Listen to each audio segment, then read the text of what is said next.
সরকার Padma barrage প্রকল্পের বিষয়ে খুব শিগগিরই সিদ্ধান্ত নেবে বলে জানিয়েছেন পানি সম্পদ মন্ত্রী শাহাবুদ্দিন চৌধুরী অ্যানি। বলেন দ্রুতই একনেকে উপস্থাপন হবে এটি। বুধবার সচিবালয়ে প্রধানমন্ত্রীর সাথে বৈঠক শেষে এসব কথা বলেন তিনি। জানান 180 দিনের করণীয় নিয়ে আলোচনা হয়েছে প্রধানমন্ত্রীর সাথে, যেখানে তিস্তা মহাপরিকল্পনা নিয়ে প্রাথমিক আলোচনা হয়েছে। এছাড়াও পানি সম্পদ মন্ত্রী জানান খাল খনন সহ বিভিন্ন কর্মসূচি ও জনসভায় যোগ দিতে 16 মে চাঁদপুর ও 25 মে ফেনী যাবেন প্রধানমন্ত্রী তারেক রহমান।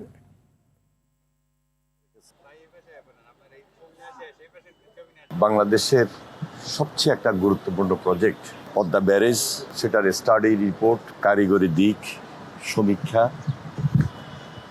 প্রায় সম্পূর্ণ। এই প্রজেক্টটা খুব শীঘ্রই একটা মিটিংয়ে উপস্থাপন হবে, আলোচনা হবে এবং সিদ্ধান্ত গৃহীত হবে। প্রায় 24টি জেলার জনসাধারণ খুব বেশি উপকৃত হবেন এবং সবচেয়ে বেশি গুরুত্বপূর্ণ হলো যে এটা বাংলাদেশের জন্য খুবই প্রয়োজন।